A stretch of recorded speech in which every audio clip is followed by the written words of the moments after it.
मेरा नाम है हरिया, मैं काम करता हूँ बहुत बढ़िया, खाता हूँ खाना और रोज गाता हूँ गाना। अरे यार, आज तो बहुत देर हो गई। इस खतरनाक जंगल को देखकर तो मेरे हाथ पैर ठंडे हो गए हैं। अगर मैं वक्त पर गांव नहीं पहुंचा तो मालिक बहुत नाराज हो जाएंगे।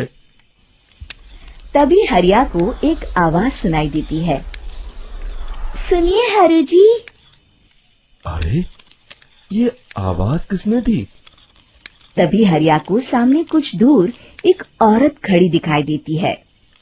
अरे भाई, ये औरत अकेली इतनी रात को इस जंगल में क्या कर रही है? चलकर पूछना पड़ेगा। फिर हरिया अपनी बैलगाड़ी उस औरत के सामने लाकर रोक देता है और उससे पूछता है। अरे सुनिए, आप इतनी रात को इस खतरनाक जंगल में अकेली क्या कर रही हैं? तभी वो औरत मीठी आवाज में कहती है, अरे हरु जी, आप आ गए। मैं कब से आपका इंतजार कर रही थी। वैसे तो यहाँ से काफी लोग गुजर चुके हैं, लेकिन मैं खास आपका इंतजार कर रही थी। अच्छा, तुम सच कह रही हो? मुझे तो यकीन नहीं हो रहा है। वो क्या है ना, आज तक किसी ने मुझसे इतने प्यार से बात नहीं की। हाँ हाँ हरु जी, मैं सच कह रही हूँ। अब देर मत करिए और जल्दी से मुझे मेरे घर तक छोड़ दीजिए। हाँ हाँ, कौन सी बड़ी बात है, अभी छोड़ देता हूँ। आप मेरे पीछे बैलगाड़ी में बैठ जाइए और मुझे रास्ता बताते चलिए। फिर वो औरत हरिया की बैलगाड़ी में बैठ जाती है और हरिया बैलगाड़ी हाँकता हुआ आगे चल पड़ता है। फिर उस औरत के बताए हुए रास्ते पर चलते चलते हरिया बैलगाड़ी लेकर एक काली गुफा के आगे आकर रुक जाता है। हरिया उस औरत से पूछता है, हाँ देवी जी, आपका घर कहाँ है? यहाँ तो एक गुफा के अलावा और कुछ नहीं है। तभी अचानक वो औरत हवा में उड़ने लगती है। देखते ही देखते उसका सुंदर रूप एक डरावनी चुड़ैल में बदल जाता है और वो जोर जोर से हंसती है। अरे तू तो एक नंबर का बेवकूफ निकला। तू तो बड़ी आसानी से मेरी बातों में आ गया। अरे मर गया रे, ये तो एक चुड़ैल है। हे भगवान बचा ले, ये तो बड़ी डरावनी दिखाई दे रही है। और फिर अगले ही पल हरिया की बैलगाड़ी में रखा सारा सामान हवा में उड़ता हुआ उस काली गुफा के अंदर चला जाता है और वो चुड़ैल भी उस गुफा के अंदर जाकर कहीं गायब हो जाती है। हरिया ये नजारा देख बुरी तरह घबरा और परेशान हो जाता है। अरे, ये चुड़ैल तो मेरा सारा सामान लेकर गुफा में गायब हो गई। अब क्या होगा? अगर मैं गांव खाली हाथ गया तो मालिक मेरी अच्छी खबर लेंगे। मेरी इस बात का कोई यकीन भी नहीं करेगा। फिर आखिर वही हुआ। हरिया के मालिक चंपक सेठ को हरिया की किसी भी बात पर रत्ती भर भी यकीन नहीं हुआ। चंपक सेठ को लगा हरिया झूठ बोल रहा है और उसने ही लालच में आकर सारा सामान हड़प कर लिया है। फिर हरिया को बेईमान समझकर चंपक सेठ उसे काम से निकाल देता है। अगले दिन अपनी दुकान में परेशान बैठा चंपक सेठ गुस्से में बड़बड़ाता है। अरे, दुकान में तो सामान बिल्कुल भी नहीं है। अब मुझे ही शहर जाकर सामान लाना होगा। फिर वो अपनी बैलगाड़ी लेकर शहर चला जाता है। शहर से सामान लेकर जब चंपक सेठ वापस गांव लौट रहा होता है, तभी उसे एक आवाज सुनाई देती है। चंपक जी, ओ चंपक जी। अरे, ये तो कोई मेरा नाम लेकर मुझे पुकार रहा है।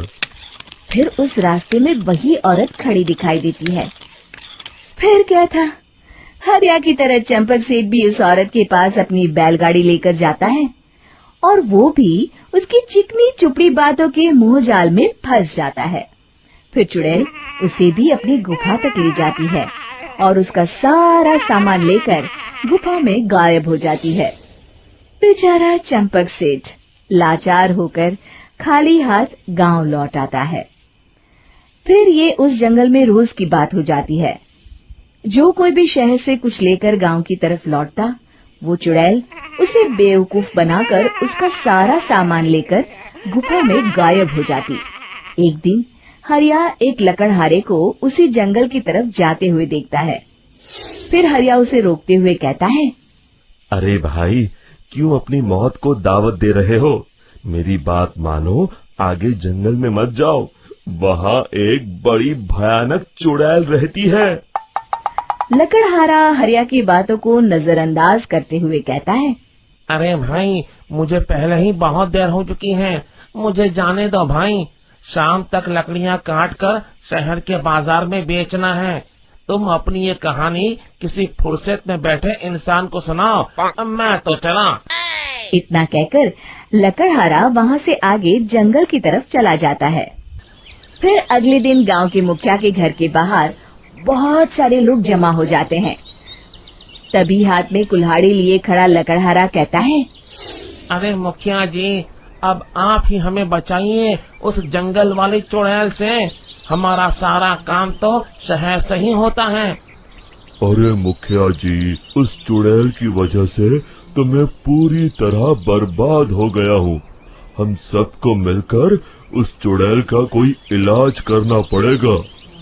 तभी भीड़ में खड़ा वीरा कहता है, आप लोग चिंता मत करिए, कल से वो चुड़ैल किसी को नहीं लूट पाएगी। मेरे पास एक बहुत अच्छी तरकीब है।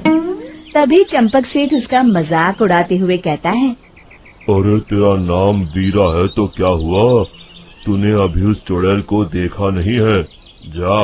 जाकर अपना काम कर, बड़ा आया। तब मुखिया जी कहते हैं, नहीं चंपक सेठ, मुझे लगता है हमें इस लड़के को एक मौका देना चाहिए।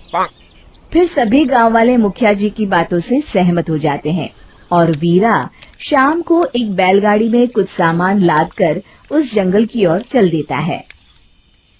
वीरा, ओ वीरा, कहाँ जा रहा है? तभी वीरा मुड़ के देखता है, वही चुड़ैल एक औरत के रूप में खड़ी है। अरे बहन जी, मैं आपको ही ढूंढ रहा था। देखिए, मैं आपके लिए क्या लाया हूँ। अरे वाह, तो खुद मेरे लिए इतना सामान लाया है। तू ही अकेला गांव में समझदार है। जरा देखो, मैं भी खोल के, बड़े भूख लगी है। जैसे ही चुड़ैल उस सामान पर से कपड़ा हटाती है, एक भगवान शिव की तेज रोशनी उसके अंदर मूर्ति से निकलती है और चुड़ैल अपने असली रूप में आकर जलने लगती है। अरे मैं जल रही हूँ, बचाओ! बचाओ!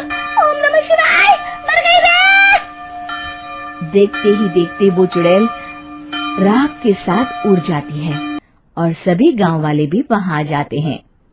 शिक्षा बुराई पे सदा अच्छाई की ही जीत होती है।